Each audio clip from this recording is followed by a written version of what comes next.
Mina-ke ibala lami ngiyalithanda. Ukuvuka nje ekuseni ngizibheke nginebala elimhlophe nakho ngiyakuthanda. Linokungivezela ukukhanya lingikhanyisele mase kuqala ukuba mnyama. Lingenzela nje izinto ezinhle zodwa kulo mhlaba. Lingenza ngizizwe ngibalulekile ngiyisibani sokukhanya kwelanga. Noma kuphakathi kwamabili kimi kuyafana nje nokuthi kade kwasa. Nami langithusa phela isuka lingenzela iy'manga. Le mithandazo yami iphendulwa yile mhla namalanga. Shiyana amalanga kuye ngelanga ngeke kufane mhla namalanga. Ngisithanda kinje, nabantu futhi bangithanda kinje. Othale ngifanele ngivele ngimbukeze uyangihlekisa nje. Hayi suka ngiyafaneleka nanani ngibheke nje. Izinto ezinhle zingifanele vele phela inhliziyo yami imnene lokho ngiyazazela. Ngiyazi sizikhetheli kodwa mina lebala ngisikhethele.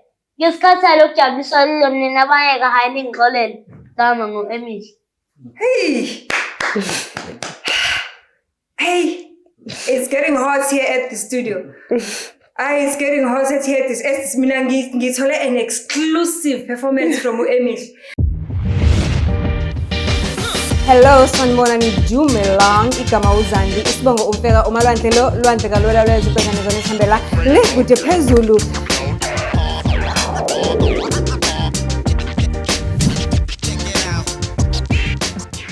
Do join.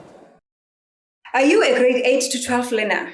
Well, stay tuned to this episode because I've got interesting news for you. If you are a grade 8 to 12 learner and you are into writing poetry, you are into citing poetry, you can just write in general. Menkosa, which is Management College of Southern Africa, is hosting an annual poetry competition. If you want to enter, you can enter through your school. Your teacher must enter you into the competition, and if you want more details on that one, you can DM me either on TikTok or on Facebook.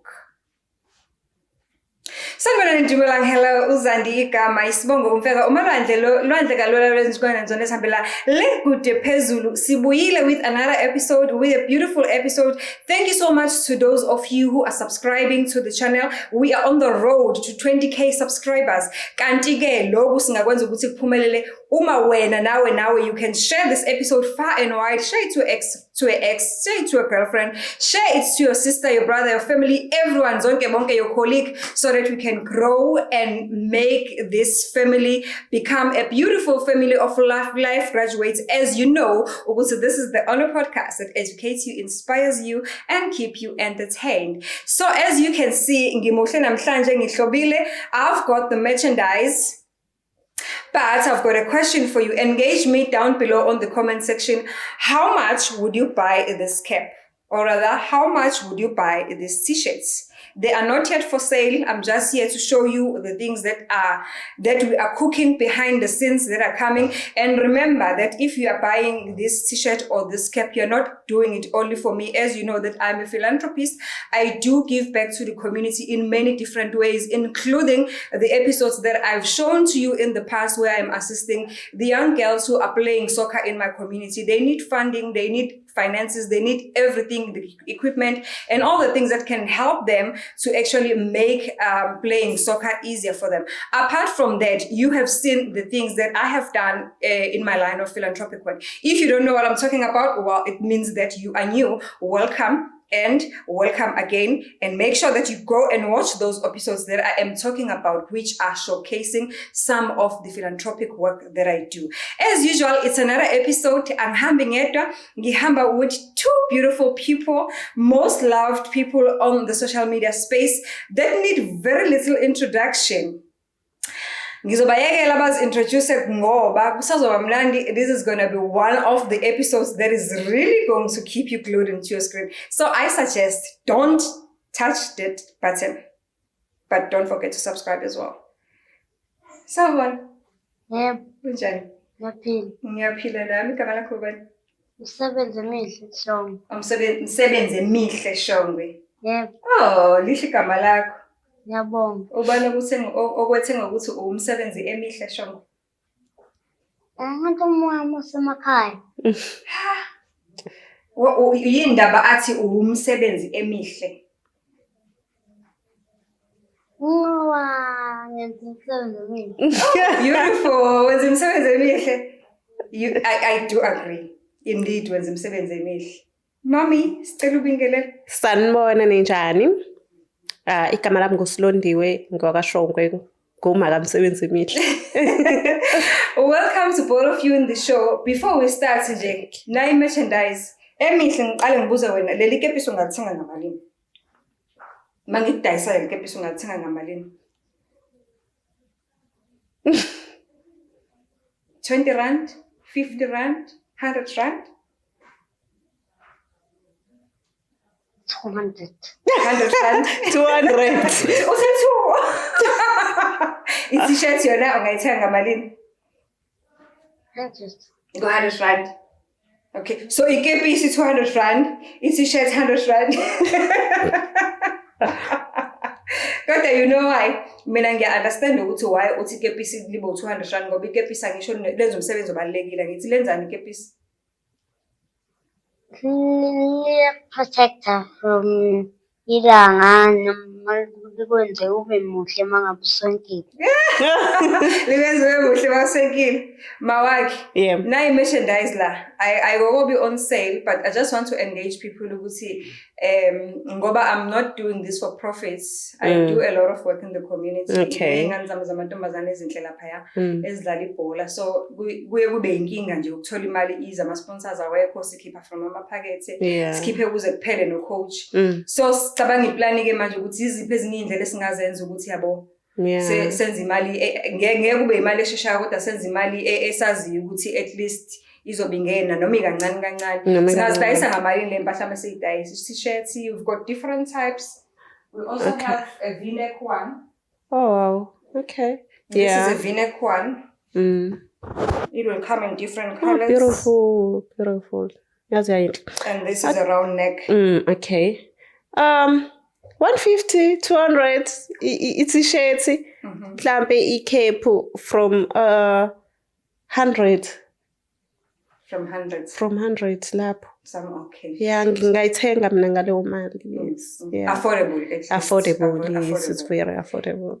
So Mbukele Kai, please give us a comment down on the comment section down below. Ungazithenga ngamalini lezi zinto masidayisa. Remember, I'm repeating this ngoba ngifuna ukuthi kungene understand ukuthi asidayisela ukwenza profit sidayisela enricher noma ukusiza izingane engiye ngizisize ngendlela eziningi ezahlukahlukene. So le ikepisi sinomnikazi wayo ngizoyinikeza umsebenzi emihle. Imisebenzi yakho mihle. Siyayibona everywhere on Facebook, on TikTok, on YouTube wenzani. Umuntu ongazi nje ekhaya ukuthi umsebenzi emihle Shongwe wenzani ungamchazela ukuthi umsebenzi emihle wenzani. Ngenza inkondlo encourage abantu ukuthi benze izinto ezinhle.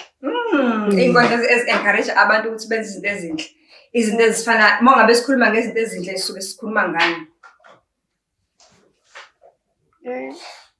Like ukusiza umuntu.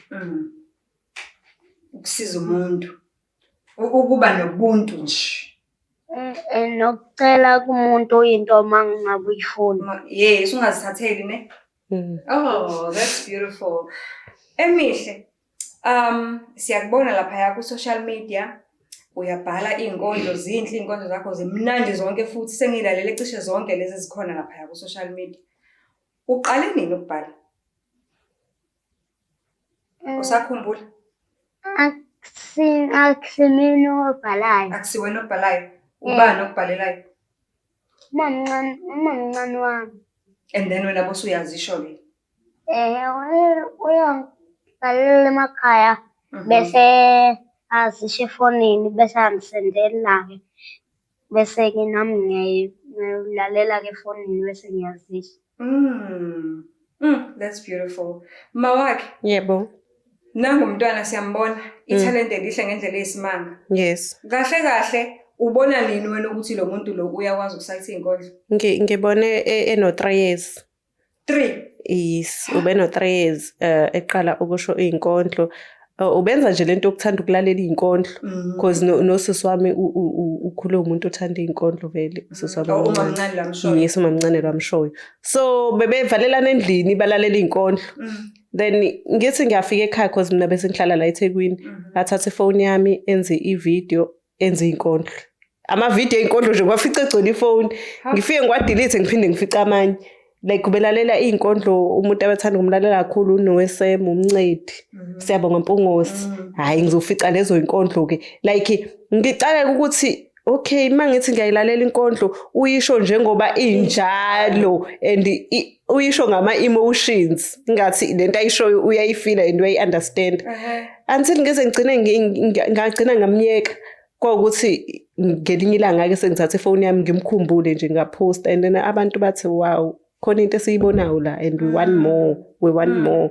So kwazi wagcina-ke esenezakhe since-ke engakakwazi-ke phela ukubhala since vele ubesasemncane 3 years 4 years 5 years until manje useyazama-ke sebenokuthi asho naye ukuthi ngifuna inkondlo kanje ngifuna ikhulume ngokuthi sengiyabona ukuthi okay useya ngokukhula and nokubhala futhi useyakwazi ukufunda into ebhaliwe since useka grade 2. So ngiyacabanga ukuthi as ekhula usezofunda futhi nokuthi akwazi ukuyibhalela yena. Yes. Emihle uneminyaka emingaki baba?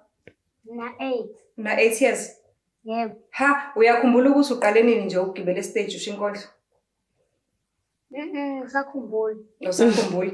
I-performance yakho yokuqala nje usayikhumbula? How? Mute. Awusayikhumbuli? Awuzama uphinde ucabange futhi. Lawa menge khona nje okokuqala kuthiwa woza Emihle uzosishona le nkondlo yakho. MUT. Babe bangakanani abantu ababelaphaya? Babe baningi nje ama-students. Ungasabi? Hayibo, amehla abantu abaningi angakabheke wena wonke ungasabi? Ha? Awubasaba abantu. Wenza njani ukuthi abantu ungabasabi uma ngabe uzoperform? Ngiyawabuka kodwa nje ngicabanga ngenkondlo ngingabanaki bona. Ngoba le nkondlo zakho uzisho ungayiboni. Manje ukuze usheshe inkondlo uyibambe uyifake ekhanda wenze njani uyapractice iverse ngeverse wenze njani usixoxele? Ngiyayipractice ngisho okokuqala ukuthi ithini bese-ke ngiyilalela yonke ngihambe ngilalele kancane bese ngihamba ngiyoyipractice ngibona ukuthi sengiyayazi. Wow, bese-ke uyayisho yonke iphelele. Ikhona le nkondlo yakho engiyithandayo le ekhuluma ngabantu abanebala elimhlophe.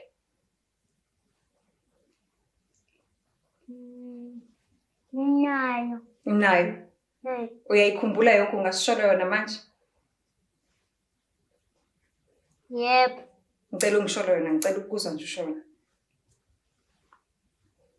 Mina-ke ibala lami ngiyalithanda. Ukuvuka nje ekuseni ngizibheke nginebala elimhlophe nakho ngiyakuthanda. Linokungivezela ukukhanya lingikhanyisele mase kuqala ukuba mnyama.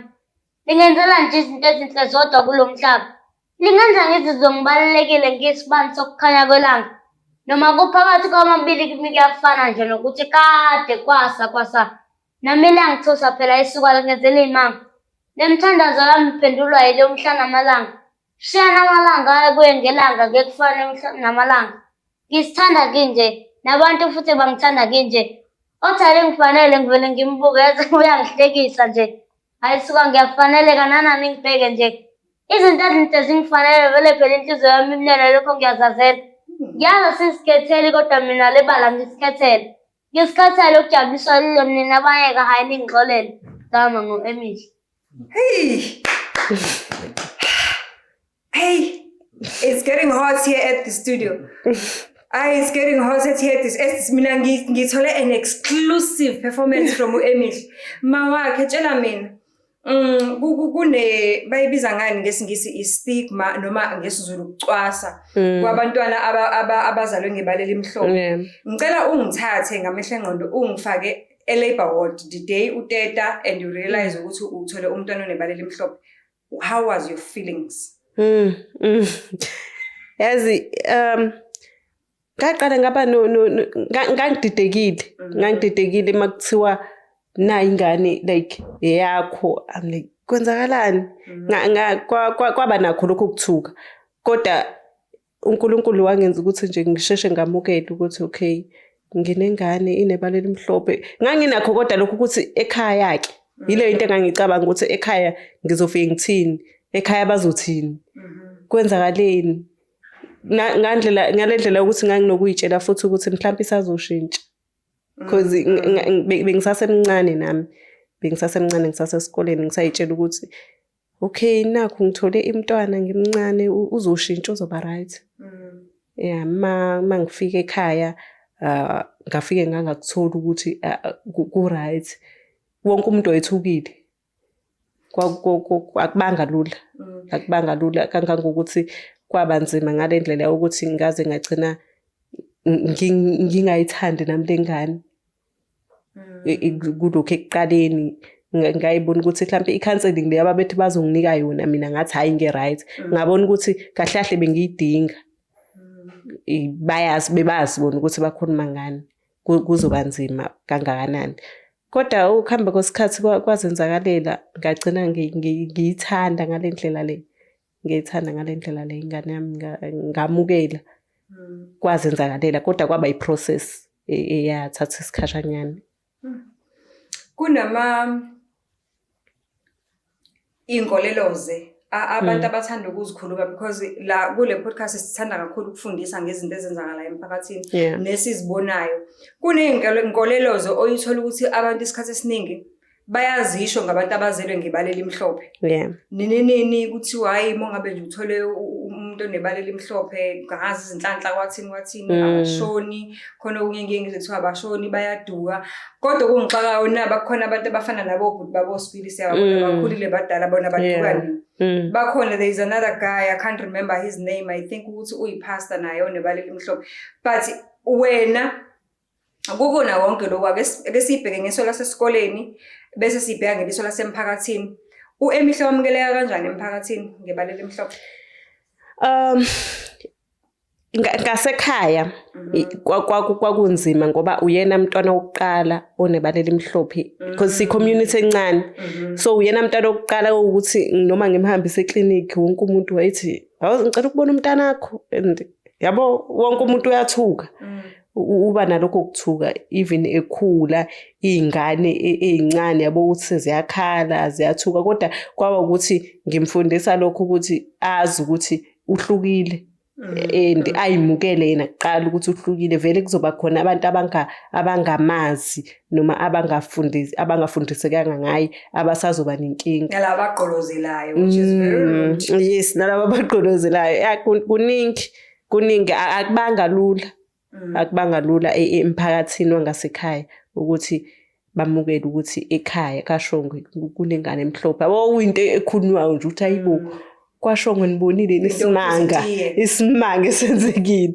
Even my mom naye wayenako lokumangala ngoba ngelinye ilanga ngathi ngibone efonini yakhe wayikhuluma nomunye umngani wakhe. Kwenzeka ukuthi ngiyabona ukuthi hayibo uSilundi imkhuba ngilele yona ngibuyele nengane emhlophe. Ile nto yabuya ngistressa kakhulu ukuthi kanti nalengane engibuye nayo kusho ukuthi njani.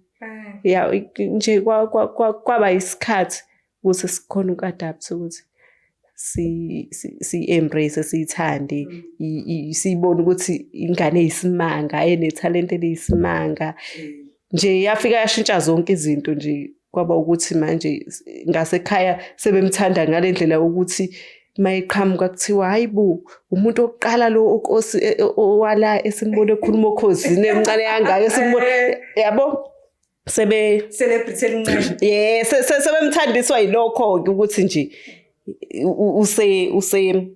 useyabonakala ukuthi unetalent usenjani so sekulula kubona ukuthi sebefuna ukushutha naye kodwa sahamba hayishi babenganakho lokho babenganakho at all kwakunalokho okucwaso kwakukhona. How do we educate the communities esiphila kuyona ukuthi noma ngabe uzalwe nebala elinjani you are still a human being? Isifaka kanjani leso sikole leso ngoba uyubone abantu bayathanda ukusheshe bajumpe into conclusions umuntu acabanga ukuthi uyazi ebengazi. Sifika kanjani kule level ukuthi asifunde ukuthi lokhu kuyikona kuyaphila uNkulunkulu kudalile. Sibafundisa kanjani abantu?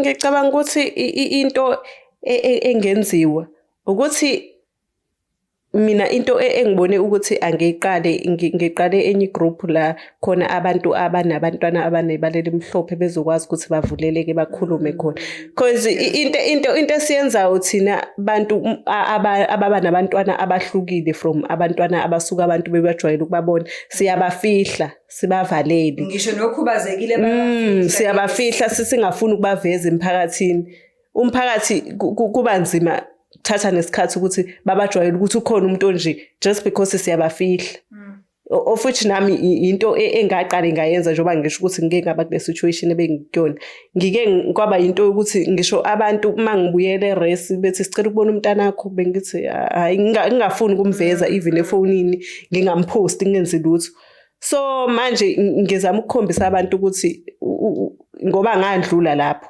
nawe usangandlula mpost umntana wakho mawufuna wena ukuthi umposte abe out there uhambe naye umveze emphakathini ungamfihli because iyona into ezokwenza ukuthi bajwayeleke futhi bazeke ukuthi bakhona bayaphila but mangizomvalela ngithi nje okay ngoba usekhaya ngimvalele endlini angeke bambone ngeke bamjwayele ngeke uze kusiza because even izingane zizomjwayela ngokumbona nokudlala naye so if zingamboni ngeke zezimjwayele Emil excuse me esikoleni bathina abangani bakhe esikoleni are you a celebrity bafuna ukushutha nawe bathini mabangabe bekuzula uhayi inkondlo zakho bayajabula ngoba sebengijwayele qali bebengakuhluphi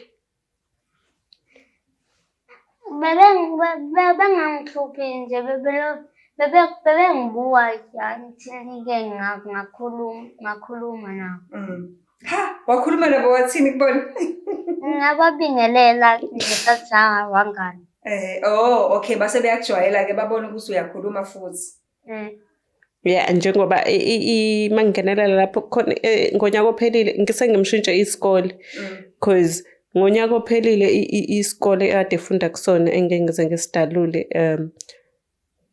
ubebuya nokuthi useyakhala uthi izingane bebembiza ngobani bebekubiza ngoba ethi bengayithandi leyo nto ukuthi balokhu bethi white in ngoba unegama phela white bembiza kanjalo futhi abafuna ukudlala naye bambalekela ngaze ngihamba ngomfaka ke esikoleni i-special school lapho ethole khona abantwana abaningi abanebaleli mhlophe abafana naye ukuthi abone ukuthi bakhona abanye baningi and angakutholi ukucwaseka nokuhlukumezeka abekuthola because bese umntwana nje ongekho right bese umntwana futhi kufanele mangabe uzoba kwi-environment excuse me enabantu abakubiza ngamagama athile ubunegama lakho futhi nawe ubuzazi ukuthi umuntu unormal bese umntwana ongasekho right at all nje yabo nje towards ukuphela konyaka ubese umntwana nje nasendlini ongasekho right ngase ngabona ukuthi ithi ngivele ngimshintshe isikole kusangcono kakhulu kusahamba kahle kakhulu kwamanje okay we Emil ubani omthanda ukudlula zonke izinto emhlabeni mama kunenkondlo emnandi wayibhala ngeMother's Day ayikhuluma ngomama kodwa ke ngeke ngisho ukuthi yisho yazi ukuthi ngizocela ukuthi ungenzele ngaleyo nkondlo ngicela uphinde uyibhale futhi ukuthi uyayisho kamnandi uzoyifaka khona la uzoyifaka khona kodwa ke asiqhubeke nale ndaba yethu namhlanje Emil uthe uqale ukuperforma eMangosuthu siye sakubona kwezinye izindawo uphuma ungena uperforma bekubiza abantu njengoba usuku phambi kwabantu uperforma phambi kwabantu yini efika kuwena kuqali emqondweni ukuthi njengamanje ngiphambi kwabantu ngiyaperforma ukuthi ngifocus enkondlweni ukuthi okay sengilisile legama iliphe next elilandelayo Tshela mina Emil uma ngabe usukhulile ufuna ukuba yini Ngifuna ukuba yiphoyisa. Ufuna ukuba iphoyisa? I-poet noma iphoyisa? Iphoyisa kodwa elibhala iy'nkondlo.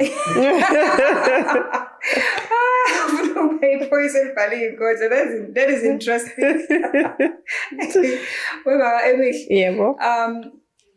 Khona enye i-segment esinayo la ekhaya ebizwa nge-Ekabani lengane. Yeah. If I'm asking you anything that you're not comfortable to answer, you are more than welcome not to answer. Okay. Kunama poem that are on a public space. I've seen a lot of these on Facebook and TikTok. Whereby Emihle uyawa-interrogator futhi. At some point, Yes. interrogator demand ukwazi izinto ezithile ngemvelaphi yakhe. Yeah. Ungasi-highlightela ukuthi kwenzakalani lapho nokuthi njengamanje ngokwesimo sengqondo usekephi? Ngokwesimo sengqondo ngizothi usasa nakho lokho but ukuthi akasagxilile kukona kangako ngendlela ebegxile kuyona ngayo ngunyaka uphelile.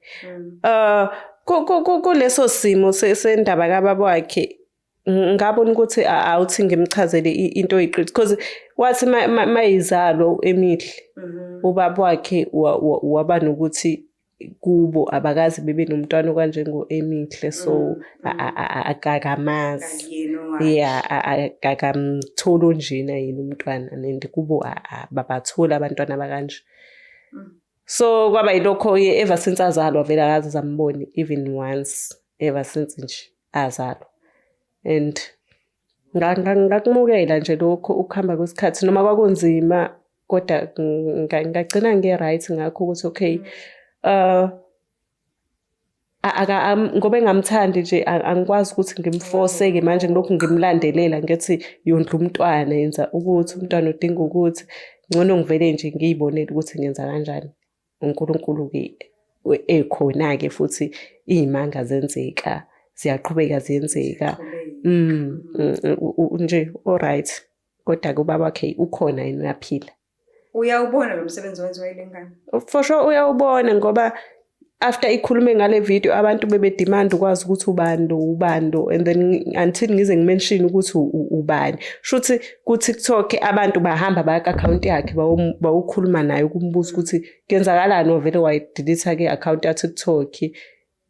Yabo kushuthi ubekade lokho ebuka ukuthi kwenzakalani so wasiwabona ukuthi okay manje engage ngale ngane wasusa account wasusa TikTok nje wasusa yonke into social media. I was like okay I was like okay it's fine it's right. When mentally where are you okay? Like when I'm asking are you okay, I'm not asking ukuthi are you okay lo ukuthi yes ngiyaphila, ngibuza lokho ukuthi ngaphandle kokuthi wamkelile isimo akukhathazi ebusuku masuwedulele akubuyi ukuthi kunalesimo. Ngabe ngiqamba amanga yazi ngiyakhohlwa ngiyakhohlwa ukuthi vele akaze sabe khona from ekuqaleni. It's always been us sobabili so mina into engayikhipha emqondweni wami ukuthi konje contact ubaba wengane because nama ngaze ngibe naye ubaba and into engingakaze ngiyifake ngisho emqondweni ukuthi konje ngangaba nobaba angikaze ngize ngibe naye angikaze ngithi baba kumuntu angikwazi ukuthi baba so naye ngavele ngamukela ukuthi okay kuyenzeka lento eyenzeka kumina and angikaze ngize ngicabanga ukuthi konje wakwaba nobaba konje wakwampha i1 okwenzakalani umuntu nje engavele ngamwriter off wavele wanyamalala kwaphela kanjalo angiyakhohlwa ukuthi konje uEmihle konje kwenzeka ukuthi kube khona mina nomuntu kuzabe khona no ngimkhohliwe nje ngimkhohliwe ngavele ngambulala nje emqondweni kumina nakuyo yonke into. Ngidinga lutho nge-right. Lento ngiyibuziswa ukuthi amazwi if you don't know this poem mbukele ekhaya ngicela ungene ku TikTok Emihle Shongwe uzoyibona ipoem engikhuluma ngayo ngeke ngisho ukuthi akayisho namhlanje kodwa amazwi ajulile abhalwe akhulunywa ile yangane kule ya poem akwenza uzibuze ngempela ukuthi kanti vele siphile emhlabeni onjani. Abantu just because uzale umntwana that looks a little bit different than abanye abantwana, then uvele udecide nje ukuthi hayi akubona okwami lokuphume kanjalo. Yeah, wayenza leyo nkondlo ethi mina-ke igama ngu-Emihle ngabe ubani. Yeah. Uthini Mangizwa ngamahembe. Angikwazi, angizange ngakubona. Mangizwa ngamahembe bathi ubaba mina akangikwazi mina. Sure. Yeah ne. So ikusasa lika Emihle liqhakazile, lihle kakhulu with italent analo. Umbona ngendlela kade ngimbuka manje njengoba desayisa le poem. Uya ebusweni uyaqhakaza, uyashintsha. The emotions, the actions, uyambona ukuthi uyayizwa, uyayiphila lento ayishoyo. It's not ukuthi usho ipoem nje. That is why I was so convinced ukuthi uyazibhalela because I was so convinced ukuthi uyazibhalela ngoba indlela ayisho ngayo akayishiso okomuntu ebhalwe omunye umuntu kodwa uyayibona ukuthi nje ingaphakathi iyena lento. Now ngicela singalibulali ikusasa lengane. Kwenzakalani nge-YouTube channel? Ikhona i-YouTube channel ukuthi angazi angina excuse ukuthi ngizosekwenzakalani ukuthi kuna less than 1000 subscribers. Because asipost. Kungcono ngoba uyazi ukuthi why. Asiposted oil ngayivula ngaposta ama-video cisha u2-3 angisakhumbuli. 3 ngakhohlwa yiyo nje angina excuse futhi ngabe ngiqamba amanga. Kanjani? Angazi. Yazi ngizokuthethisa. Ngiyakudeserve ukuthethiswa, ngiyakudeserve ngempela. Ngiyakudeserve kakhulu. Emihle. Uma wakho uthi yindaba engapost ku-YouTube, ngicela ungibuzele kuyena. Angazi ngimbuze mina. Wazi umbuze? Asimbuze manje mama why ungapost ku-YouTube? Mbuze. Why ungapost? Ungasapost ku-YouTube ama-videos. I don't know. Yabona pendula. Angazi ngempela ukuthi why. Emihle, nami ngiyakuthanda ukubhala inkondlo ngizisayithe futhi ngicela ungifundise. I don't think ukuthi uzokwazi. You don't think ukuthi ngizokwazi ukusho inkondlo? Nje abantu banaba different talents. So umuntu makungathi akashonke namagama enkondlo angeke azakwazi. Okay. Ngoba angeke azakwazi ukuwabamba wonke the same time like I do. Uzwele mbukele ekhaya kuthiwe nje no mina angeke ngize ngikwazi ukusho inkondlo so ngiphumile ke inkondlo usengitshelile Emihle. Maka Emihle. Yebo. Muhle kakhulu umsebenzi wengane ngicela ukuthi uposte ku-YouTube. Yes. There is a potential in your account. And for you to do that, I'm going to give you a motivation. I've got a crew that I work with. I'm going to sponsor one video where you're going to put all our videos ga Emihle lab. Emihle, na project baba. Sorry, khuluma isingisi. Now, thiwa yini esikoleni homework? Na homework ozoyenza ne? Homework ozoyenza wonke ama-poem akho ngifuna uwacabangisise kahle ukuthi uma ngingathiwa le poem uyayenza ushutha abantu abenza i-video bayenza kahle abakufundele ukwenza ama-video amahle. Ungayishutha u-make-up, ungayishutha wenzani, ungayishutha ugqokini. Angisho yayizwa? Uma ngabe usukucabangile ke konke ke lokho ke uzotshela umamani kubhale phansi. Singatshela mama uzosenzela? Okunyeke ngeke ngikwazi ukubhala. Angisho uzotshela yena phela uyena uzobhala. Wena uzosho ukuthi ufuna kwenzeke kanjani? Ngizomtshela. Yes, uzotshela yena ukuthi yena akabhale wena uzosho ukuthi ufuna ukuthi ibe kanje manje. Bazokwenzela i-video trailer. Ngiyazi i-video trailer ngesizulu yini? Yini i-video trailer kulungile? Bazivela yes. Bazokwenzela i-trailer, bakwenzele i-intro and then bese wonke ama-video wakho siwapackage kahle siwafake lapha. Ngoba yazi yini mawakhe, there is a potential lo mntana lihle kakhulu khona analo lo mntana. these days abaculi abanye ba-featureisha ama-poetry Yes. kakhulu. These days isiZulu siyafa, and it's so motivating ukubona ingane encane engango-Emihle eyenza ama-poems ngesizulu akhombise ngisho ama-emotions, iyafa i-language. Yeah. As a result, i-institution engisebenza kuyona ize isponsorishe ngey'ncwadi ezibhalwe ngolimi lwesiZulu, ezinye ngolimi, zonke iy'nhlobo zezilimi kodwa lezi zabantu abamnyama Yes. ey'koleni ezithize ezihlukahlukene. Yingakho-ke siye senze le competition ye-poetry. Mbukele ekhaya bekade ngikutshela ngayo ukuthi uma ngabe uya between wenza u-grade 8 up to grade 12, ngenela i-competition that is hosted by Management College of Southern Africa. It's going to take place in April. Ungenela ngesikole, uthisha wakho kufanele akungenise kuleyo competition leyo, uyena kufanele amotivate ukuthi uyaqualify ukungena ngoba ekubona ukuthi wenza kanjani esikoleni.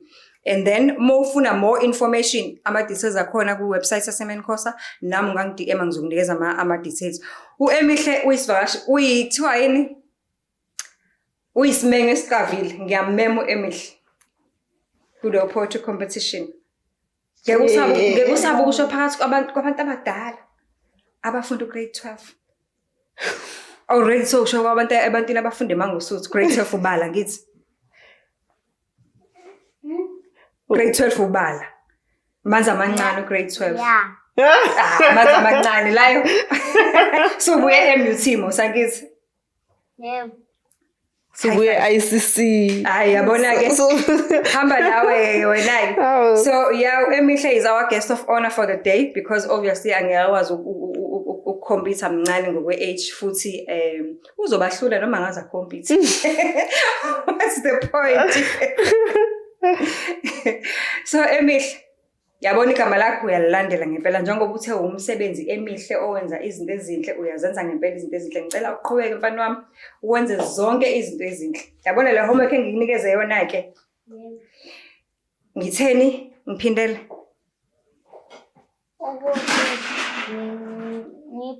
Ngicabanga ngicabanga ukuthi konke kuthiwa bazongenzelani. I-video trailer. I-video trailer. Bathi bazongenzela i-video trail. Ngicabanga ukuthi ngizohlalaphi, ngigqokeni, ngenzani. Yabona ke uhlakaniphile wena, ngikuthanda ngoba uhlakaniphile. Uqala nini ukwenza homework? Maybe namhlanje. Namhlanje? I'm so impressed. Yabona ke ngoba uzoqala ukwenza namhlanje. Yabona ke ngoba uzoqala ukwenza namhlanje. Khona into engicela ungenzele yona. Namhlanje mawuqala ukwenza lento le homework yakho le, uzodinga isikhathi angithi? Nomama uzodinga isikhathi angithi? Yebo. Umama uthe ubuye esikoleni, I'm sure ukuthi ulambile. Udlile ngesikhathi ubuye esikoleni? Awusitholanga isikhathi sokudla ngithi? Ngisitholile kodwa ngihlangana kodwa Udle kancane ngithi bowuphuthuma la, yazi ngijabula kanjani ukuthi uphuthumela wazi wangasitholi ngesikhathi sokudla. Ngiyabonga. Yabona ke kule envelope ngicela ukhiphe umama. Uzothatha umama niyohlala sami ngoba umama angekakwazi ukupheka namhlanje. Wena ulambile ubuye esikoleni futhi ngineshow ukuthi bengakuphayi ngesikhathi kade nihamba niza la. Nizohlala phansi nidle somewhere and then bese niyaplana ke ukuthi lento le homework nizoyenza kanjani. Angithi seniyaqalelela ngoba useniqala namhlanje. No.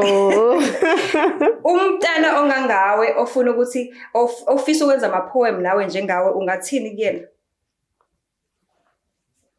Ngingasho kodwa yena ukuthi angikwazi kodwa ngingathi Umile lokuthi ngeke baze bakwazi. Ukwenze njani ukamzama? Ukamzama. ngingazama nakhona ukumfundisa. Emihle kusho ukuthi mina ufuna ukungifundisa kodwa ongangayo uzokwazi ukumfundisa. Mina uthe nje ngiyangazami nokuzaba. Ngingakufundisa kodwa phela nawe. Itiye la ekhaya. Nami uzongifundisa. Okay, ngizoza kuzongifundisa ne? Yeah, ngizoza nami uzongifundisa ukubhala ipoem, ukusha ama poem. Mawakhe, Yebo. Ngicela ungikhuthazela abazali emakhaya abanabantwana, especially laba abazali abazali izingane ezikhubazekile kodwa umuntu ayithatha ayifihla ayivalele endlini, okubanye uthola ukuthi akayisi ngisho esikoleni ngokusaba ukuthi izohlekwa. Ngoba phela ngithi kuyethiwa ama-special schools ayabiza. Sithini kulabo bazali namhlanje ake sibafundise nje educate abantu about izimo zokuthola zokuphiwa i-gift ongayilindelanga bese ucabanga ukuthi ayiyona i-gift ngokwanele ngoba bengeyona lento le obakade uyilindele. Ngingathi nje wonke umuntu wazalwe efumbethe. Wonke umuntu unesiphiwo sakhe asifumbethe noma bekuthiwa unjani kodwa kubeka emqondweni ukuthi wazalwe efumbethe. Kunenkondlo emihle uzoshola ngazalwa ngifumbethe. Yes. Namhlanje I'm so blessed. Ba performance. So wonke umuntu wazalwe efumbethe nalowo mntwana loyo naye khona kufumbethe esandleni sakhe.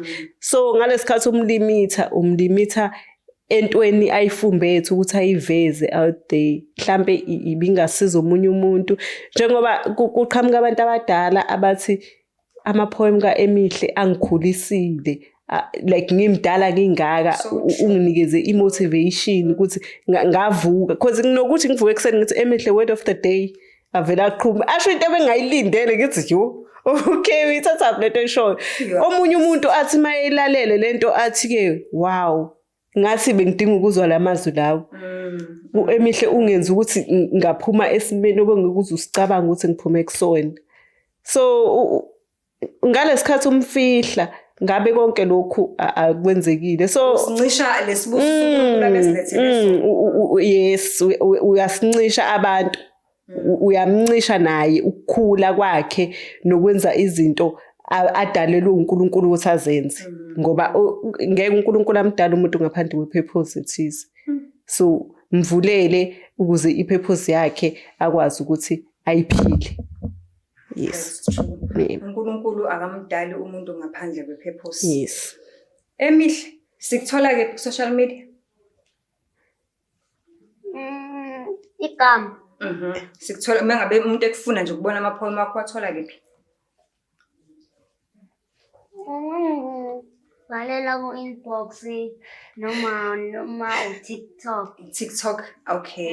Inbox zokutshela ukuthi uzowathola noma wasearch ku-TikTok Msebenzi Emihle Shongwe. Msebenzi Emihle Shongwe on TikTok, Msebenzi Emihle Shongwe on Facebook, right? Yes. Batshele ke Emihle ukuthi i-YouTube account yakho isizovuka abayo subscriber baphinde futhi ba subscribe nala kule podcast le.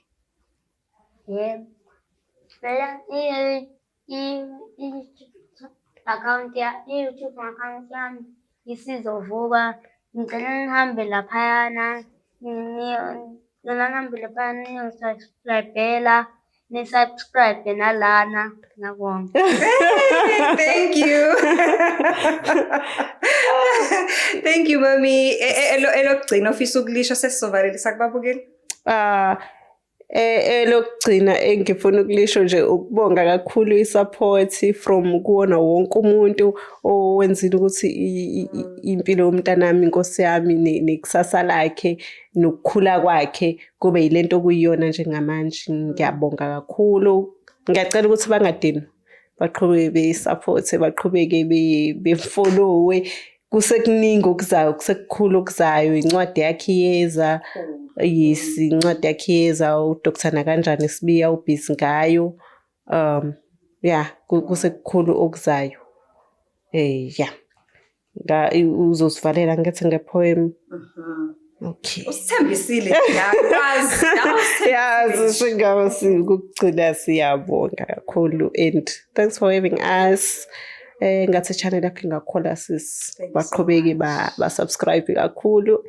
Nathi nje masifika ngiyodownload uYouTube ngiyabuyisela ngiyasubscribe ngiyaposta nami impilo iqhubeke phambili. Mase ni ready you let me know. Mase ni ready nama notes when you let me know ukuthi nifuna ukushutha nini. Mina ke ake ngivalele isokwa manje. I'll see you on the next episode. Emihle is ushering us out with a beautiful work awenzayo njengegama lakhe. Siyabonga. Ubambele. Okay. Umdali. Umdali uyakwazi ukuthatha into engelosayensi ibe utho. Mina ngazalwa ngifumbethe isiphiwo enginaso sihlala abaningi asiphuceki.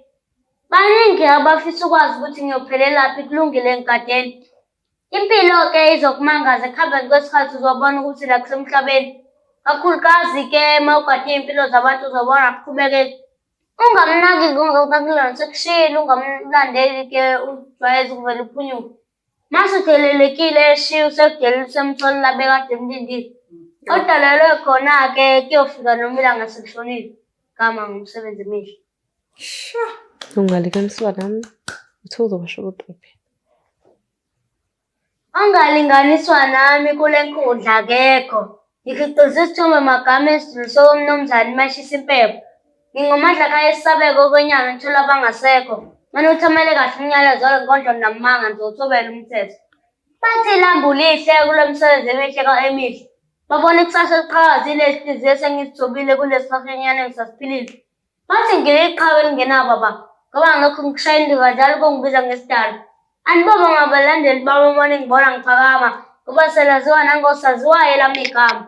Abanye-ke badlisa siqashinyana baveza lomhlazi kumama bathi besacela ukuqinisekisa ukuthi ikhona le ndodana liyasimama.